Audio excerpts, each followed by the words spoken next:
Today, our society and technology produces some amazing maps.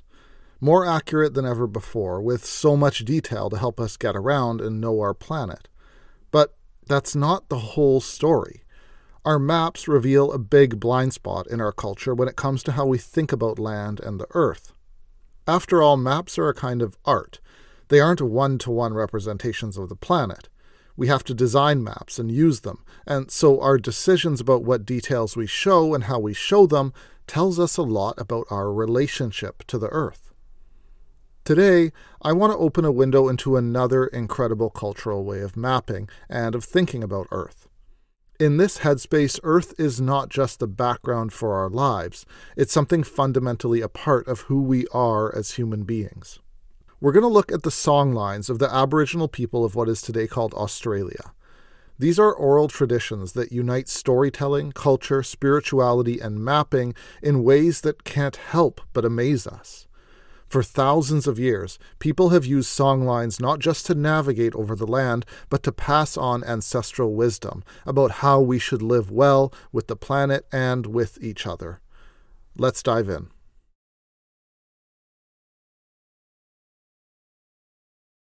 Here's where I grew up. It's a town in Western Canada, but to you it's just another random place on a map. Some trees, some streets, some fields.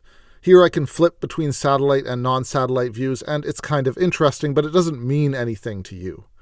But to me, so many of these places are full of my own history and meaning. Here I got hurt riding a bike for the first time. Here I rode my toboggan. Here I stumbled upon coyotes while running to a friend's house. Your life wherever you grew up, whether it was one place or many, has these places on the real Earth that are meaningful too. Earth isn't just dirt and trees, it's also memory and feeling. One part of my family is from this area of Spain, Galicia, and have been there for at least 1,000 years. In this one small area, the number of their stories must be enormous, where they fell in love, raised children, laughed, and cried. All of these memories, even though they're now lost, were lived on this land. So when I walk there, I try to imagine those stories. And it's not just personal stories that are embedded in the land either. Think of Gettysburg or Mecca or the beaches of Normandy. People do pilgrimages to these places, weep over the memories of loved ones who died there. These places are, in a real sense of the word, sacred. We want to keep them safe and maintained so we don't forget what happened. We can't just up and move that history to another place. So we can see that we treat some land as special, not just because it's worth more financially, but emotionally, even spiritually. When we make maps, however, this kind of meaning disappears. Because our maps are meant for practical use and broad public consumption, it would be really inconvenient to try to show personal, family, or social stories on maps. So we put little points of interest and focus on helping you get to them. The land is mostly an in-between, a set of roads that you use to get from one place to another, or a big empty space, just peppered with the odd place that's worthy of interest. On almost all our maps, the land doesn't have that sense of sacred history or meaning that I just talked about, and that's because it's not the most important thing for us. The earth is something that we use. Songlines, on the other hand, represent a way of thinking about land that completely enmeshes human culture and stories with the world around us. So what are songlines?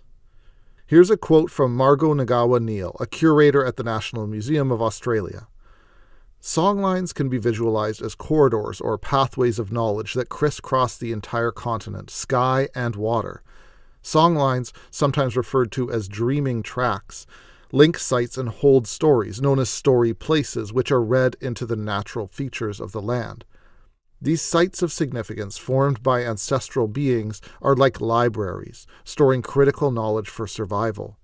The stories at significant sites contain knowledge that instruct on social behavior, gender relations, or where water and food can be sourced.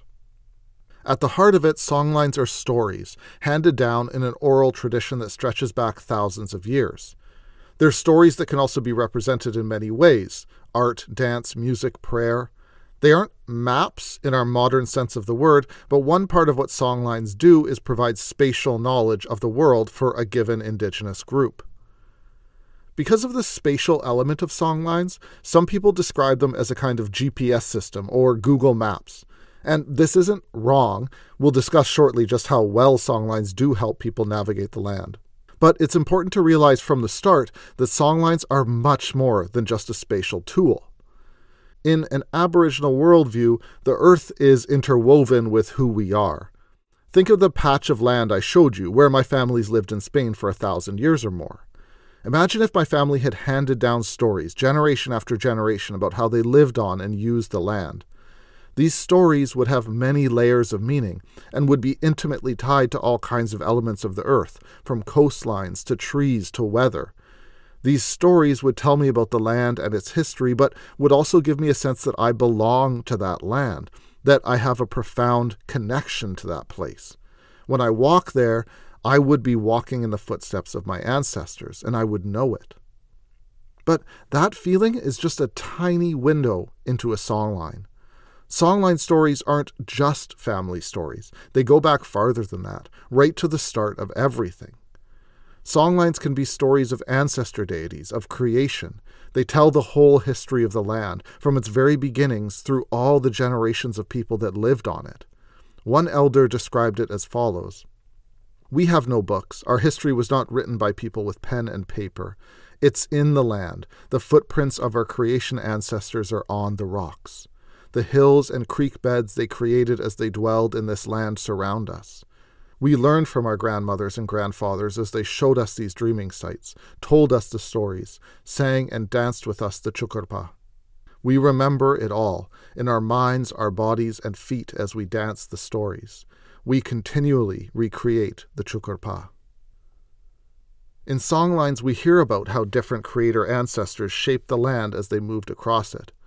The landscape is a reflection of events that happen in the stories. A depression in the land might be where an ancestor stepped. From how these places were created, people learn how to best respect the land and how to perform ceremony. The land becomes a sacred text, and you live in that sacred text, and you belong there. But let's back up a little. This gets deep really fast, so it's helpful to come back to the part of songlines that's easiest for us to understand: navigation. And on that mapping side of things, songlines are truly incredible. Australia, of course, is an enormous landmass with hundreds of different Aboriginal groups, languages, cultures, and biomes, ranging from lush coast to extremely dry desert. The Aboriginal groups of Australia have always had complex societies that interacted with each other, whether through trade or travel. But in order for any one group or one individual to move safely across this huge environment, they'd need a map annotated with the places you could go, how far you could travel in a day, where it would be safe to sleep, where you could find water or food. If you were guiding others, this would be doubly important. You'd need to be able to be completely confident in knowing the land, even if you've never personally been on it before. Using songlines, people would literally sing their way across the land. People who were designated as knowledge holders might learn hundreds of different routes, marked by different songlines. These routes would crisscross, weave back and forth between places, describing sacred sites, birthing places, burial grounds, boundaries, and all the signposts and markers needed to navigate between them safely. Songlines crossing through foreign country might even have sections in other languages, and so if you traveled into another group's land, they would know you were traveling respectfully if you knew the songline. It's sometimes called a cultural passport. That's again because songlines aren't just navigation. To know a songline means you know the law, the ceremony, respect, and cultural obligations. Oh, by the way, we're not just talking about taking a little walk in the country. Some songlines might connect sites that are close together, but others are incredibly long. There are songlines that stretch from one side of the continent to the other, or from the center of Australia to the ocean, weaving 3,500 kilometers long across potentially dangerous lands. People from the coast could travel to visit Uluru, or those from the central desert could travel to see how the coastal people fished, singing the songline the whole way. One of the largest and most famous songlines is the story of the Seven Sisters. I can't really tell much about this story, but it's been made into very beautiful museum and online exhibits I've linked below. In brief, in this story, 7 female beings, ancestral spirits, shapeshifters, are pursued all across the land by a powerful male figure. He tries to trick them in many different ways in order to possess them.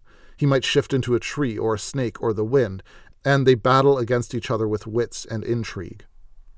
This songline covers dozens of languages and ceremonial sites. People have used this to travel over the huge distances for thousands of years and have used it to learn how to live respectful, meaningful lives. It's frankly unbelievable that such a tradition has been handed down for so long with such specificity of place and such deep cultural meaning. Songlines hold that incredible knowledge. They're layered with many generations of knowledge and events. There are stories that record both the visits of Islamic traders and the journeys of ancient ancestral deities mixed in the same coastline. Some of these songlines are reckoned to be over 60,000 years old. In fact, there are sites that have recently been uncovered by archaeologists that show just how well songlines preserve history. Some archaeologists found ancient watering holes flooded by rising seas over 7,000 years ago that no one's accessed since then, but those watering holes are still mentioned in the local songlines. Songlines really do represent a way of looking at the world that our maps just don't recognize. It's a world where meaning, identity, and land are linked together, where those old stories of our families and of our beliefs and customs aren't just lived on the backdrop of the land, but are interwoven completely with it. One reason that I'm not getting very specific about the stories, by the way, is because that's usually special and protected knowledge, only meant for those initiated into a particular tradition, a knowledge keeper. In many cases, the depth of a songline might take a lifetime to reveal. As you grow older, the story would continue to unfold and would increase your integration in your culture. But songlines have had a very difficult time in the last few hundred years. When Aboriginal communities were decimated by diseases introduced by European settlers, many knowledge holders died. And then official government policies and settler aggression forbade the practice of culture and the passing on of songlines, and forced Aboriginal people to speak English instead of their own languages. The tracks on the land that were walked as songlines were regarded as animal tracks, just meaningless, and the culture was denigrated and in some cases almost completely wiped out intentionally. Yet, the truth is that they weren't wiped out. In some communities, songlines were never lost, and in others they're being rediscovered. Aboriginal culture is strong and growing stronger each year. Songlines are being preserved and passed down, and with them the culture resurges. Yet the history of songlines means that they have to be treated with respect and not just shared carelessly. And fact is, many highways and routes in Australia still follow traditional songlines. Here are a few. And people are starting to pay attention to what songlines teach, whether that's to give respect to the land or to stop walking up on top of Uluru when the songline direction sings downwards. Songlines are being reimagined, too, in dance and painting and art, so they aren't disappearing, they're growing. In this video, I haven't wanted to tell songlines, but I hope to talk around their edges, so that we can learn from what they show us about a world where land is central to who we are. And if you want to learn more, I encourage you to check out the links below where you can hear some songlines. Now, if we tried to make a map of a given songline, it might look something like an annotated map. Lines and points with pop-ups and bits of information and stories. And maybe this represents a utilitarian idea of what a songline is. But this brings us back again to modern maps. Maps that strip the emotional, spiritual, mythological value from the land. Now, we do gain something when we remove deeper meaning from our maps. We want a land that's convenient, and our maps put this vision onto the earth. But something's lost, too, in this, and we shouldn't forget that. We rob ourselves of meaning when we rob the land of meaning. We lose some of the beautiful nature of the world we live with. For us, the idea that land is spiritually valuable makes sense in some places, like the beaches of Normandy or Mecca, but not in others. Most of the land is just in between. We don't sing our way across the land. We try to get to where we're going as fast as we can, and we might appreciate the view, but we only very rarely feel personally close to the earth. But when we do have that experience, it's incredible and helps us feel like we really do belong. when you visit a place where your grandfather fought in battle, or when you bring your child to play in the forests where you used to play. In those moments, you know you're part of a huge chain of human beings stretching back to the dawn of time. In those moments, you can feel the sacredness of place. To see the world this way means that we see our humanness in the cosmos. And so it is in Songlines.